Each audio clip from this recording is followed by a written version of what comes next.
far beyond the last known villages of Scotland, where the land becomes wild and the roads slowly disappear into fog. There is a castle that does not belong to any map. It isn't abandoned. It is paused. Travelers rarely speak about it, and when they do, their stories never match.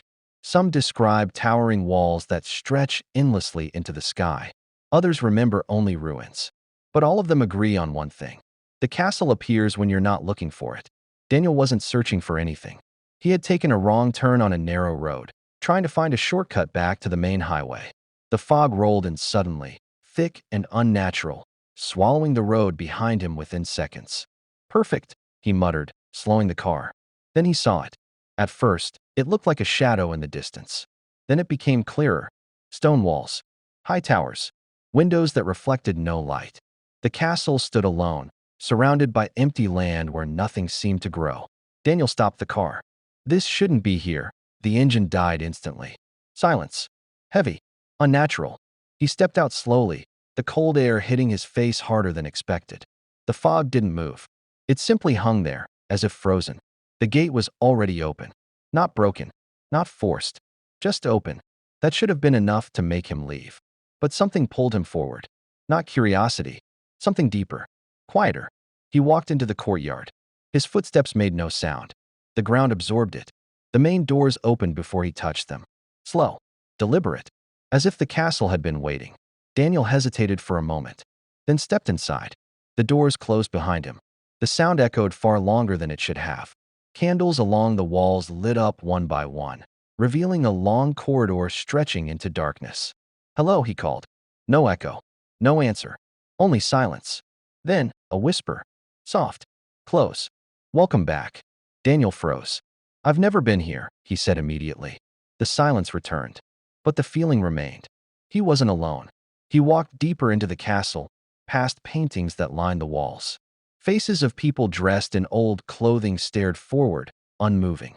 But as he passed them, their eyes shifted, following him. Not fast, not obvious, but enough. His chest tightened. This place is wrong. Then, footsteps. Behind him. Slow. Measured. Not his. Daniel turned. Nothing. Empty corridor. But the sound had been real. And somewhere ahead, a door creaked open. The door at the end of the corridor opened just enough to let a faint golden light spill into the darkness. Daniel stood still for a moment, staring at it. Every instinct told him to turn back. But there was no back anymore. The corridor behind him felt longer than before.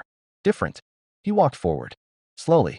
Each step echoing slightly now, as if the castle had decided to let him hear his own presence. He pushed the door open. Inside was a grand hall, far larger than the outside structure should allow. A long table stretched across the room, covered with plates, glasses, and food that looked freshly prepared. Steam rose gently from the dishes. But no one was there. Only one chair. Pulled out. Waiting. "No," Daniel whispered. The whisper returned. Clearer now. "You always sit there." Daniel's heart pounded. "I don't know this place." The candles flickered violently, then steadied again.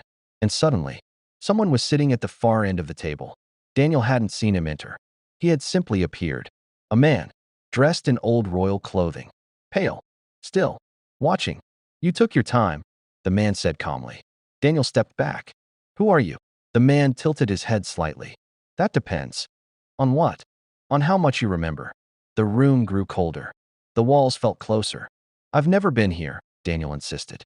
The man stood slowly. "You've said that before." Daniel shook his head. "No, this is my first time." The man walked toward him. Calm. Unhurried. That's the part you never understand. The paintings on the walls shifted suddenly. Daniel turned. Every face had changed. Now they all looked like him. Different ages. Different expressions. Some terrified. Some calm. Some empty. His breath stopped. "What is this?" The man spoke again. "This is where you return." The hall darkened slowly as the candles dimmed one by one. Daniel's breathing became uneven. "This is some kind of illusion." The man didn't respond. He simply walked past Daniel and placed a hand on one of the paintings. The surface moved slightly.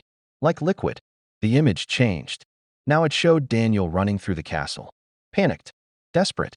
Over and over again. "This has happened before," the man said quietly. Daniel shook his head. "No. I would remember." The man turned. That's exactly why you don't. Silence. Heavy. Unavoidable. This place doesn't trap you, the man continued. It lets you leave. Daniel frowned. Then why am I still here? The man's expression didn't change. Because every time you leave something behind. A cold feeling spread through Daniel's chest. What do you mean? The candles flickered again. Stronger this time. The walls seemed to breathe. Memories, the man said. Pieces of you. Daniel's thoughts faltered. Moments missing. Faces without names. Fragments of something he couldn't fully recall. No, the man stepped closer. Until there's nothing left to forget. The room went completely dark. Silence swallowed everything.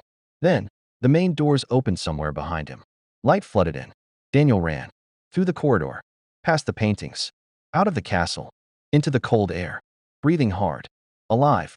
Days passed. Everything seemed normal again.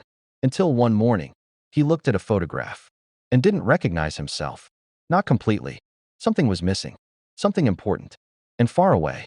In a castle hidden in Scotland, a new portrait appeared. With his face. Almost complete. Still waiting. For the rest of him to return.